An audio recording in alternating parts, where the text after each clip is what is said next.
गहरा रहस्य जिसे सुनकर ही रूह कांप जाती है। सोचिए, जिसके साथ ये होता है उसका क्या हाल होता होगा। हाल ही में मुस्लिम कम्युनिटी के दाऊद बोहरा सेक्ट के रिलीजियस लीडर ने एक ऐसे ही डार्क सीक्रेट जिसका नाम फीमेल जेनाइटल म्यूटिलेशन है, उसको बैन करने के लिए पीएम मोदी को एक रिटन लेटर लिखा। इस लेटर में उन्होंने पीएम मोदी से कहा कि ये जो फीमेल जेनाइटल म्यूटिलेशन की प्रैक्टिस हमारे कंट्री में हो रही है, इसके लिए ज़रूरत है कि सरकार एक लेजिस्लेशन इंट्रोड्यूस करे, एक लॉ पास करे और इस प्रैक्टिस को इल्लीगल करा जाए। अब सबसे पहले जान लेते हैं ये फीमेल जेनाइटल म्यूटिलेशन क्या होता है। तो ये बोहरा कम्युनिटी में एक रिलीजियस प्रैक्टिस है जिसके अंदर फीमेल के जेनाइटल पार्ट्स को, जो फोर स्किन होती है, जो आउटर लेयर होती है फीमेल जेनाइटल पार्ट के एक्सटर्नल पोर्शन में, उस स्किन को हटाने का जो प्रोसीजर है उसको बोलते हैं फीमेल जेनाइटल म्यूटिलेशन। जिसे हम आम भाषा में कहें तो जननांग। उसको हटाने के लिए कई बार ब्लेड्स का इस्तेमाल किया जाता है, पिन्स का, या मतलब नाइफ का, नुकीली चीज़ों का इस्तेमाल किया जाता है। कई बार जो पोर्शंस हैं फीमेल जेनाइटल पोर्शन, उसको सीव किया जाता है, सिला जाता है। सोच के भी, सुन के भी ये बिल्कुल इतना पेनफुल लगता है। और ये प्रैक्टिस है जो कि यंग माइनर गर्ल्स के साथ की जाती है और उसके पीछे रीजनिंग ये दी जाती है कि ये हाइजीन पर्पसेस के लिए किया जा रहा है, बेसिकली उन फीमेल के बेनिफिट के लिए ही किया जा रहा है। लोकल आम भाषा में एफजीएम को खतना या फिर खब्स कहा जाता है।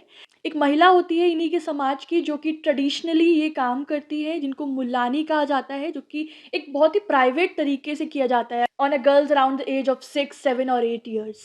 तो ये प्रैक्टिस होती है फीमेल जेनाइटल म्यूटिलेशन।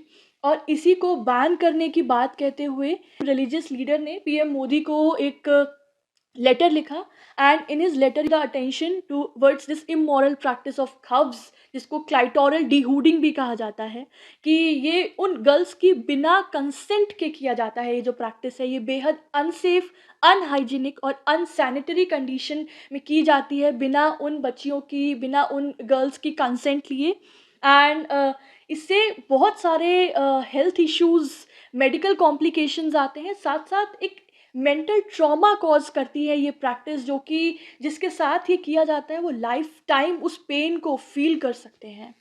डब्ल्यूएचओ ने एफजीएम को इंटरनेशनली रिकॉग्नाइज किया है as a violation of human rights of girls and women, because WHO का कहना है दैट ये एक तरह का, ये जो प्रैक्टिस है ये इनइक्वलिटी दर्शाता है between the sexes and it also constitutes an extreme form of discrimination against the women.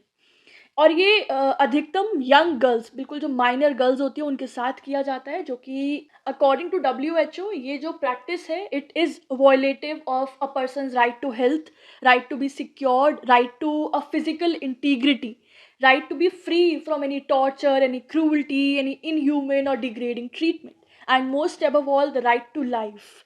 तो ये प्रैक्टिस को रोकना is so very required and the urgent need of the hour. UNICEF की एक रिपोर्ट के अकॉर्डिंग अराउंड 4 मिलियन गर्ल्स के साथ ये प्रैक्टिस किया गया है in the last 15 years. And United Nations ने अपना एक डेडलाइन भी सेट किया है इस एफजीएम के टूवर्ड्स कि 2030 तक एफजीएम को एलिमिनेट किया जाएगा। एंड ऑल्सो 2012 में यूनाइटेड नेशंस जनरल असेंबली ने भी यूनानिमसली सहसम्मति से ये रिजोल्यूशन लिया था to eliminate this practice of FGM, female genital mutilation. However, कोई authentic Indian statistics नहीं है कि how many number of girls have undergone this FGM, but कुछ activists की सर्वे के अकॉर्डिंग बोहरा कम्युनिटी की लगभग 80 से 90% girls are subjected to this process of FGM और वी लोकली कॉल खतना और खफसा। बहुत सारी कंट्रीज़ में ये प्रैक्टिस बैंड है already, including US, UK, Australia and several African nations. However बहुत सारी कंट्रीज़ ऐसी हैं जहाँ पर ये प्रैक्टिस किया भी जा रहा है।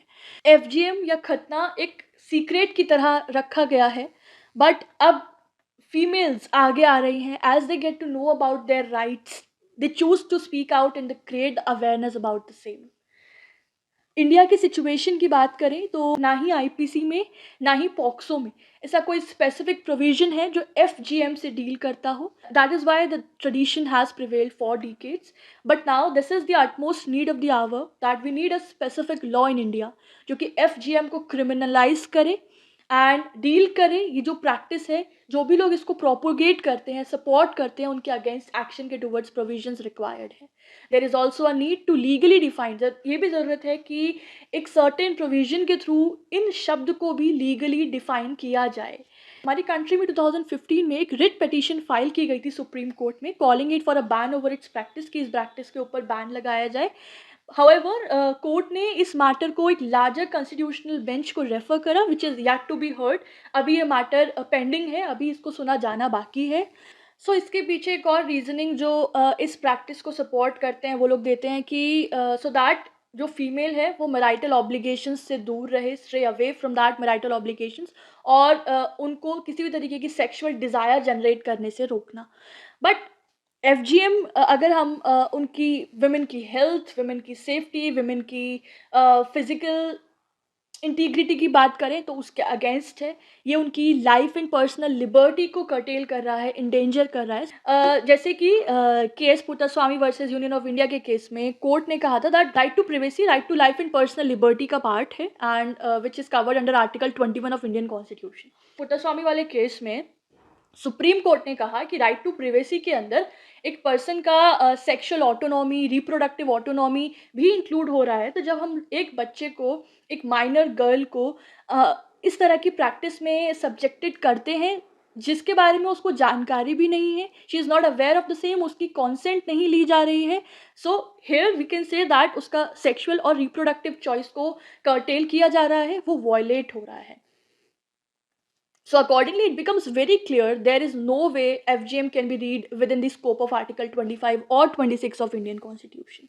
In the end, I would just say that it is the high time, it is the urgent need of the hour कि ऐसी traditions जो कि महिलाओं को oppress कर रही हैं, उनको हटाया जाए so as to ensure कि हमारी country में एक egalitarian society where both male and female are equal, there is no discrimination, there is no oppression on any particular gender कहा जाता है, दिया गया है कि वुमेन को इक्वल स्टेटस है, equal right has that of women, but still it is only distressing that they still have to advocate and fight for it. But ये अगेन बहुत ज़्यादा डिवास्टेटिंग है, बहुत ज़्यादा चिंता की बात है कि अभी भी महिलाओं को अपने राइट्स के लिए, अपने उनके अगेंस्ट होने वाले ऑपरेशंस के लिए अभी भी लड़ना पड़ रहा है, खड़ा होना पड़ रहा है.